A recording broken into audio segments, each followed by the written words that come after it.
के न्यूज, खबरों का सारथी।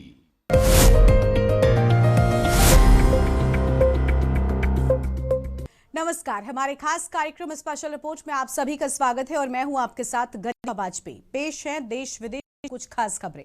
आज हम सबसे पहले बात करेंगे परमाणु ऊर्जा शांति विधेयक 2025 की और साथ ही दिखाएंगे लखनऊ के भातखंडे राज्य संस्कृति विश्वविद्यालय के शताब्दी वर्ष समारोह में सीएम योगी के संबोधन से जुड़ी खास रिपोर्ट और चलते चलते बात देश के मशहूर मूर्तिकार राम सुतार की विरासत की। तो चलिए अब खबरों में चलते हैं विस्तार से।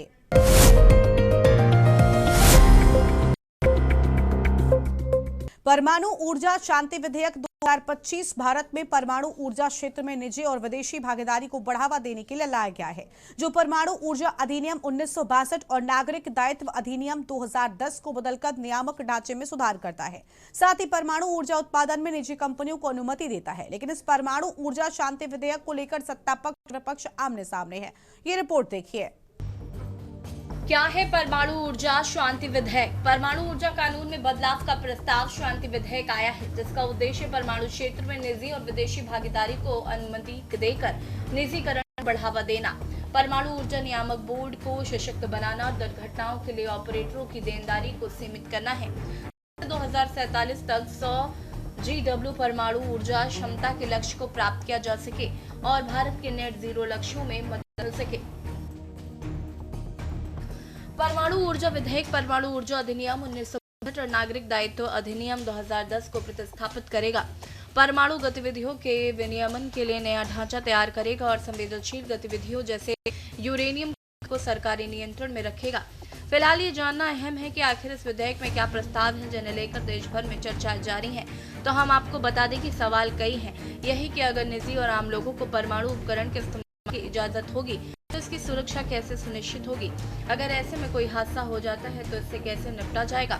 इसके अलावा सरकार का ये कदम महत्वपूर्ण क्यों है? बहरहाल केंद्र की मोदी सरकार ने लोकसभा में सिविल न्यूक्लियर कानून में बदलाव का प्रस्ताव रखा है। इसके जरिए सरकार परमाणु ऊर्जा पर सरकार का एकाधिकार खत्म करने की तैयारी कर रही है। अगर मौजूदा कानून को बदलने लाएगा विधेयक स्वीकार होता है तो आने वाले दिनों में भारत में निजी कंपनियां और यहां तक कि आम व्यक्ति भी परमाणु संयंत्र के निर्माण और इसके संचालन जैसी गतिविधियों में शामिल हो सकते हैं। केंद्रीय विज्ञान तकनीकी मामलों में राज्य मंत्री जितेंद्र सिंह ने लोकसभा में इससे जुड़ा विधेयक किया और इस पर चर्चा शुरू हुई। बताया गया कि इस विधेयक को कानून बनवाकर सरकार 2047 तक कुल 100 गीगावाट परमाणु ऊर्जा पैदा करने के लक्ष्य को पूरा करने का प्रयास कर रही है। परमाणु ऊर्जा शांति विधेयक के मुख्य बदलाव। पहली बार भारतीय कंपनियों को परमाणु रिएक्टर के निर्माण, संचालन और परिचालन के लिए लाइसेंस लेने की अनुमति मिलेगी। परमाणु ऊर्जा नियामक बोर्ड को शक्तियां बढ़ाई जाएंगी और उसे वैधानिक दर्जा मिलेगा, जो सुरक्षा, विकिरण और कचरा प्रबंधन पर केंद्रित होगा। आपूर्तिकर्ताओं ने देनदारी खत्म की और ऑपरेटरों की देनदारी को रिएक्टर क्षमता के आधार पर सीमित किया जाएगा। साथ ही दुर्घटनाओं के लिए एक परमाणु क्षति कोष बनाने का प्रस्ताव है। बिजली उत्पादन के साथ स्वास्थ्य, कृषि, उद्योग और अनुसंधान में परमाणु तकनीक के उपयोग को बढ़ावा देना, स्वच्छ ऊर्जा लक्ष्यों को पूरा करना भी सरकार का मकसद है। यूरेनियम खनन, ईंधन संवर्धन और रिप्रोसेसिंग जैसी गतिविधियां सरकार के नियंत्रण में रहेंगी। नए विधेयक में खास क्या है? शांति 2025 विधेयक में परमाणु ऊर्जा के उत्पादन, इस्तेमाल और नियमन के लिए एक नया वैध ढांचा तैयार करने का प्रस्ताव है। इसके अलावा रेडिएशन के मानकों को लेकर भी इस विधेयक में कई नियम शामिल किए गए हैं। विधेयक में कहा गया है कि परमाणु ऊर्जा भारत की स्वच्छ ऊर्जा जरूरतों के लिए काफी है। सरकार तय करेगी कि परमाणु गतिविधियों का विनियमन। आपको बता दें कि विधेयक में कहा गया है कि सभी परमाणु और इससे होने वाले उत्सर्जन से जुड़ी गतिविधियों के सरकार और परमाणु ऊर्जा नियामक बोर्ड से सुरक्षाजनक मंजूरियां लेनी होंगी। वहीं इस विधेयक के जरिए परमाणु ऊर्जा नियामक बोर्ड की शक्तियां बढ़ाई गई हैं। अब ARB सुरक्षा, रेडिएशन, परमाणु कचरे प्रबंधन, जांच, आपात स्थिति को लेकर ज्यादा शक्तिशाली होगा। आपको बता दें कि सरकार के पास रेडियो एक्टिव पदार्थों या रेडिएशन से जुड़े उपकरणों के नियंत्रण का भी अधिकार होगा, ताकि किसी सुरक्षा खतरे की स्थिति में सरकार खुद व्यवस्था को अपने हाथ में ले सके। सवाल इस बात का है कि परमाणु ऊर्जा अगर भारत की ऊर्जा जरूरतों को पूरा करने में सहायक है तो इसका गलत प्रबंधन हादसों को भी बुलावा दे सकता है। ऐसे में सरकार ने विधेयक में परमाणु हादसों को ध्यान में रखते हुए कुछ नियम बनाए हैं। इसके तहत किसी भी दुर्घटना की स्थिति में परमाणु ऊर्जा से केंद्र के संचालक को सबसे पहले घटना का जिम्मेदार माना जाएगा और उसे नुकसान की भरपाई करनी होगी। में कहा गया कि परमाणु केंद्र का संचालक हर तरह से नुकसान और तबाही के लिए जिम्मेदार होगा, सिवाय किसी खतरनाक प्राकृतिक आपदा से हुई तबाही की। यानी कोई प्राकृतिक आपदा ऐसी है जिसमें तमाम सुरक्षा मानकों का पालन करने के बावजूद नुकसान को नहीं रोका जा सकता है, यह स्थिति में संचालक की जिम्मेदारी सीमित या नहीं होगी। इसके अलावा सशस्त्र संघर्ष, गृह युद्ध, आतंकवाद की घटना या विद्रोह की स्थिति में भी परमाणु इंस्टॉलेशन संचालक की जिम्मेदारी सीमित या तय होगी। विधेयक में यह भी कहा गया कि अगर नुकसान या काम मुआवजा संचालक की तय जिम्मेदारी से ज्यादा है तो अतिरिक्त मुआवजे के लिए केंद्र सरकार जिम्मेदार होगी। आपको बता दें कि सरकार ने साफ किया कि परमाणु ऊर्जा के लिए इससे जुड़े पदार्थ और उपकरणों का इस्तेमाल करने वाली निजी कंपनियों, लोगों को बीमा और वित्तीय सुरक्षा का प्रबंधन करना जरूरी होगा ताकि किसी संभावित नुकसान की स्थिति में उसकी भरपाई की जा सके।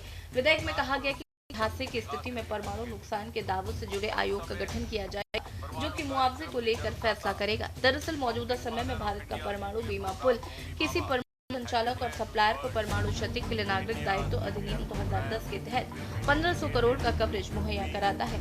इस विधेयक की एक खास बात यह भी है कि इसमें कंपनियों के लाइसेंस दिखाने के लिए अनुसंधान और नवाचार से जुड़ी गतिविधियां दिखाने की जरूरत नहीं पड़ेगी। हालांकि राष्ट्रीय सुरक्षा से जुड़े संस्थानों को लाइसेंस के लिए इन दोनों ही मानकों को दिखाना होगा। इस विधेयक का टाइटल है sustainable harnessing and advancement of nuclear energy for transforming India, अर्थात आपने कहा शांति। और इस टाइटल का महत्व इसलिए भी बढ़ जाता है कि आज से 60-70 बरस पहले जब हिंदुस्तान ने अपना परमाणु कार्यक्रम शुरू किया तो दुनिया भर में एक बड़ा तनाव का माहौल था। हिरोशिमा नागासाकी को हुए कुछ ही गुजरे थे और बहुत सारे देश हिंदुस्तान को शक की निगाह से देखने लगे थे। और उस समय परमाणु कार्यक्रम के जन्मदाता, the founding father of India's nuclear programme, Homi Bhabha, declared to the world that India's nuclear program will be dedicated to peaceful purposes. Speaker sir, today the moment of vindication has come and the vindication was destined to happen through Prime Minister Modi. अब इस bill को लाने का भाव क्या है, कारण क्या है? जैसा कि हम सब जानते हैं कि भारत का भौगोलिक स्तर पर रोल भी बढ़ रहा है, भूमिका भी बढ़ रही है। And if we have to be a global player effectively, we have to live up to global benchmarks, follow global parameters and adopt global global strategies. आज सारा विश्व क्लीन एनर्जी की जानिब बढ़ चुका है और हमने भी अपने लिए लक्ष्य निर्धारित किया है कि न्यूक्लियर एनर्जी 100 गीगावाट बाई 2047 जब हिंदुस्तान अपनी आजादी की 100वीं सालगिरह मनाएगा। माननीय प्रधानमंत्री जी ने पदभार संभालते ही कॉप मीटिंग में घोषणा की नेट जीरो बाई 2070। उस लक्ष्य की प्राप्ति के लिए और बढ़ती हुई एनर्जी की जरूरतों को पूरा करने के लिए, आत्मनिर्भर भारत के लक्ष्य को पूरी तरह प्राप्त करने के लिए ये भी जरूरी है। क्यों परमाणु सेक्टर खोलने के लिए तैयार है सरकार? अब इस बिल को लाने का बता दें कि भारत को परमाणु ऊर्जा से सशक्त बनने के बाद से ही इस पर सरकार का एकाधिकार रहा है। सरकार के नियंत्रण में भारत का परमाणु ऊर्जा बेस काफी संतुलित रहा है। देश में 23 परमाणु रिएक्टर हैं जिन्हें सरकार ही प्रबंधित करती है और इनकी पूरी जिम्मेदारी nuclear power corporation of India limited के पास है। इन सभी के जरिए भारत हर वर्ष करीब 8.8 गीगावाट परमाणु ऊर्जा पैदा करता है। हालांकि 2032 तक 22 गीगावाट परमाणु ऊर्जा पैदा करने का लक्ष्य रखा है, जिसे 2047 तक बढ़ाकर 100 गीगावाट पहुंचने की मंशा बताई गई है। ऐसे में सरकार निजी कंपनियों के लिए भी परमाणु ऊर्जा क्षेत्र को खोलने के लिए तैयार है ताकि इन लक्ष्यों को हासिल किया जा सके। विदेशी कंपनियों के लिए भी खुलेंगे निवेश के रास्ते। निजी कंपनियों के लिए न सिर्फ रास्ते खोले गए हैं बल्कि सरकार ने विदेशी निवेश के लिए नियमों को आसान बनाया है। विधेयक में कहीं भी परमाणु पदार्थों या इससे जुड़े उपकरणों को भेजने वाली कंपनियों को हादसे के लिए उत्तरदायी ठहराने का जिक्र नहीं है। ऐसे में उनके पदार्थों या उपकरण की गड़बड़ी से हुए हादसे के लिए सप्लायर जिम्मेदार नहीं होंगे। कई वर्षों से परमाणु पदार्थ और उपकरण भेजने वाली विदेशी कंपनियां भारत में इसी तरह की छूट की मांग कर रही थी। गौरतलब इससे पहले परमाणु क्षति के नागरिक दायित्व अधिनियम 2010 में सप्लायर को उत्तरदायी बनाने का भी जिक्र था। इसे तब भाजपा के दबाव में कांग्रेस ने ही कानून में शामिल किया था। इसके तहत कुछ मामलों में कि सिविल कोर्ट में सप्लायर्स के खिलाफ विवाद दाखिल किया जा सकता है। हालांकि तब फ्रांस की अरेवा कंपनी और अमेरिका की वेस्टिंग हाउस में इसका विरोध किया गया था। भारत के साथ परमाणु संयंत्र बनाने का ज्ञापन समझौता होने के बावजूद दोनों ही कंपनियां इससे पीछे हटी। बता दें कि विपक्ष की सबसे बड़ी आपत्ति परमाणु क्षति के लिए नागरिक दायित्व अधिनियम 2010 के एक प्रमुख प्रावधान को हटाने पर है। विपक्ष का तर्क है कि पुराने कानून में परमाणु दुर्घटना पर उपकरण सप्लाई करने वाली कंपनी को जिम्मेदार ठहराया जा सकता था। नए बिल में जिम्मेदारी को लगभग खत्म कर दिया गया है। स्पेशल डेस्क के न्यूज से लिया। वक्त हो चला एक छोटे से ब्रेक।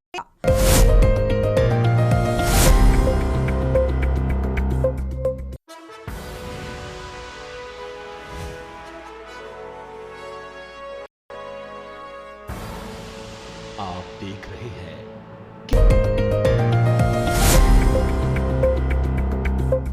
यूपी के सीएम योगी इन दिनों लगातार जनता के बीच पहुंच रहे हैं। गुरुवार को वो लखनऊ स्थित भातखंडे राज्य सांस्कृतिक विश्वविद्यालय पहुंचे और यहां शताब्दी वर्ष समारोह का उद्घाटन किया। सीएम योगी ने यहां मंच से कई सकारात्मक संदेश दिए। ये खास रिपोर्ट देखिए। संस्कृति राष्ट्र की आत्मा है। मुख्यमंत्री योगी आदित्यनाथ ने लखनऊ स्थित भातखंडी राज्य संस्कृति विश्वविद्यालय के शताब्दी वर्ष समारोह का भव्य उद्घाटन किया। 1926 में स्थापित इस संस्थान के 100वें वर्ष के प्रारंभ होने पर उन्होंने भारतीय संस्कृति, कला और राष्ट्रीय एकता को लेकर कई महत्वपूर्ण बातें कही। बता दें कि सीएम योगी ने संस्कृति के महत्व पर जोर देते हुए कहा कि राष्ट्र की आत्मा उसकी संस्कृति में बसती है। उन्होंने उदाहरण देते हुए समझाया कि जिस प्रकार आत्मा के निकलने पर शरीर मृत हो जाता है, उसी प्रकार अगर किसी राष्ट्र की अपनी संस्कृति से नाता टूट जाए तो वो राष्ट्र अपनी पहचान खो देता है। भातखंडे संस्कृत विश्वविद्यालय के शताब्दी महोत्सव कार्यक्रम के साथ जुड़ने का अवसर प्राप्त हो रहा है। यह अवसर हमारे लिए बहुत महत्वपूर्ण है, क्योंकि 1940 में गुरुदेव रविंद्रनाथ टैगोर ने अपना जो पत्र जारी किया था, उन्होंने उस समय इस संस्थान को उन्होंने विश्वविद्यालय के रूप में संबोधित किया।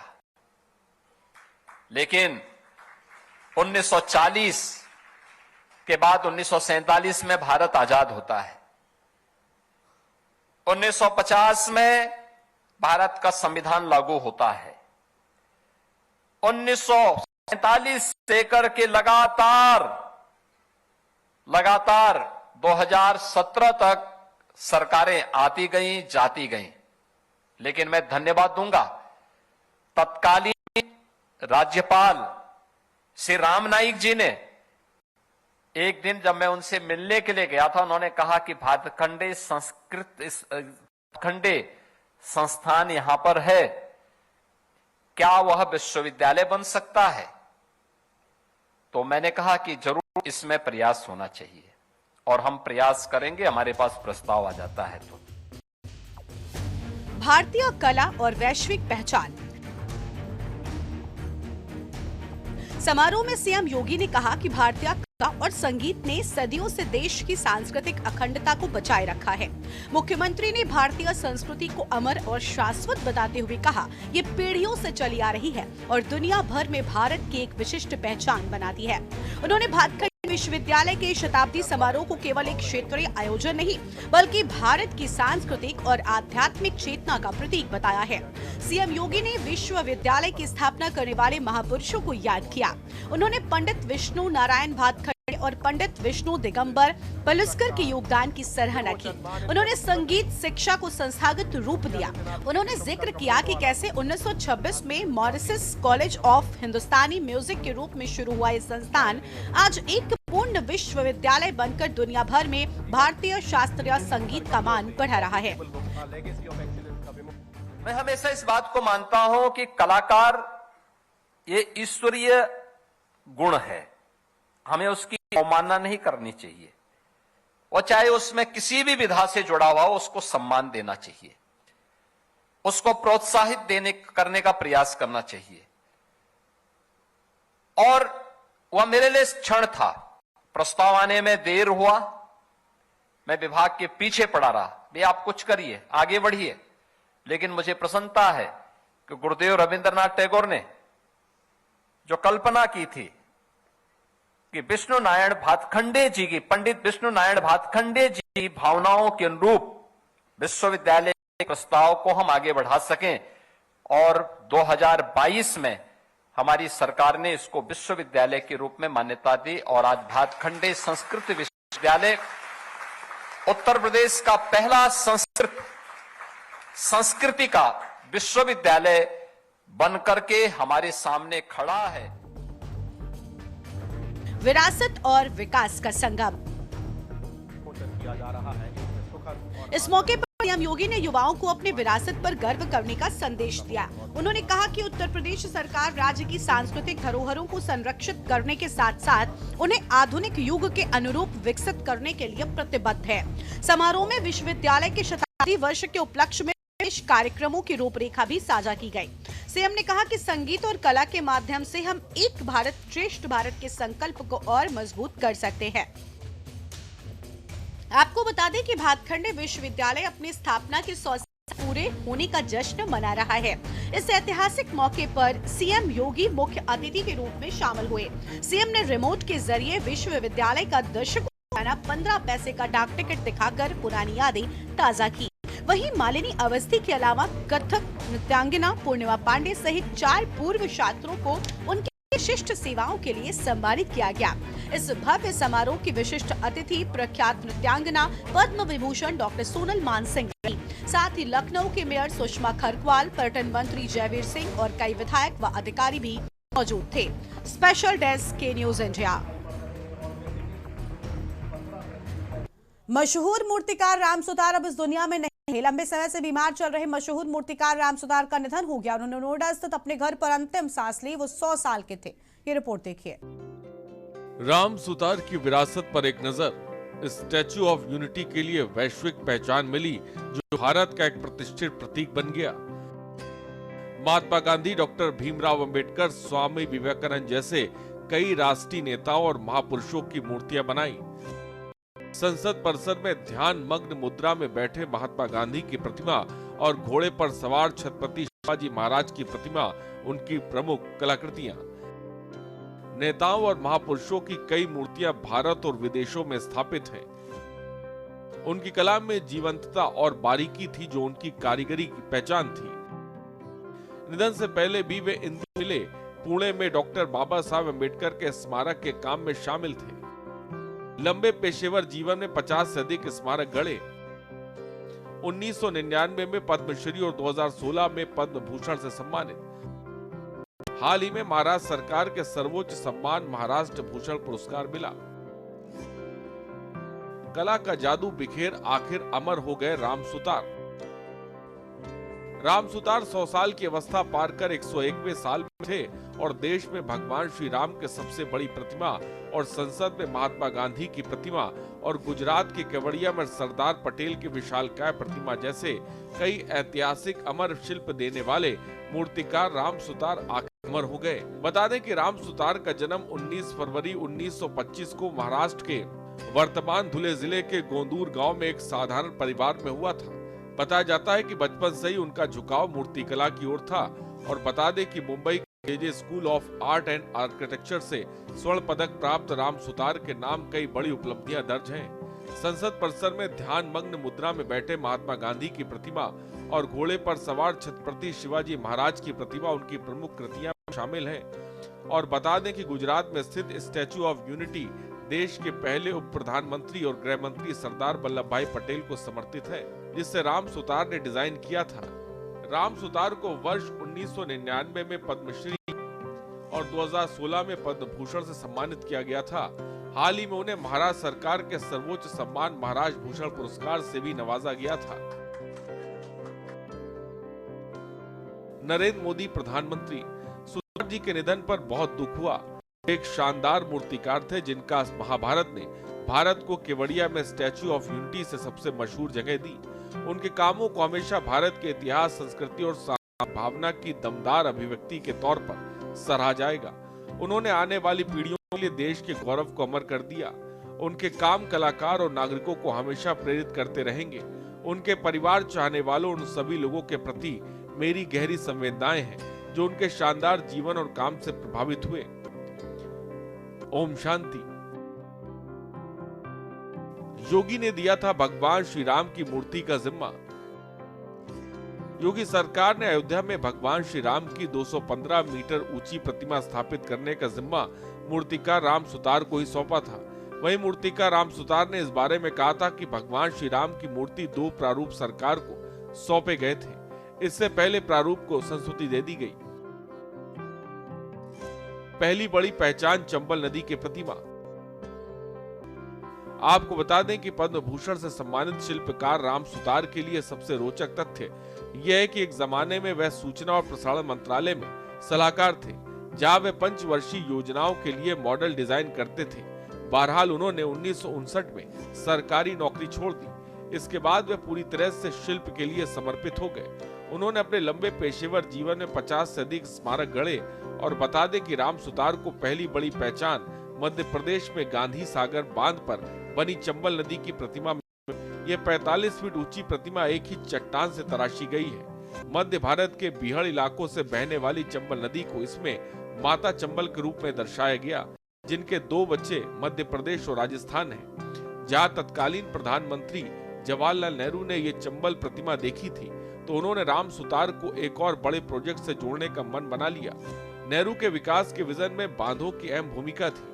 वे ये भी जानते थे कि इन बांधों के निर्माण में श्रम और जानमाल की बड़ी कीमत चुकानी पड़ती है। आपको बता दें कि जब गुजरात के मुख्यमंत्री के तौर पर नरेंद्र मोदी ने स्टैच्यू ऑफ यूनिटी के लिए राम सुतार को चुना, तब वे एक स्थापित और ख्याति प्राप्त मूर्तिकार बन चुके थे।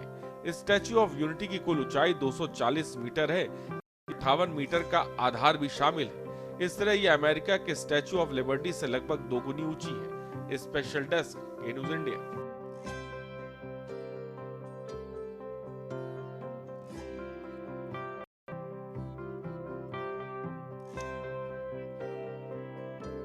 स्पेशल रिपोर्ट में इतना ही। आप देखते रहिए के न्यूज इंडिया। नमस्कार।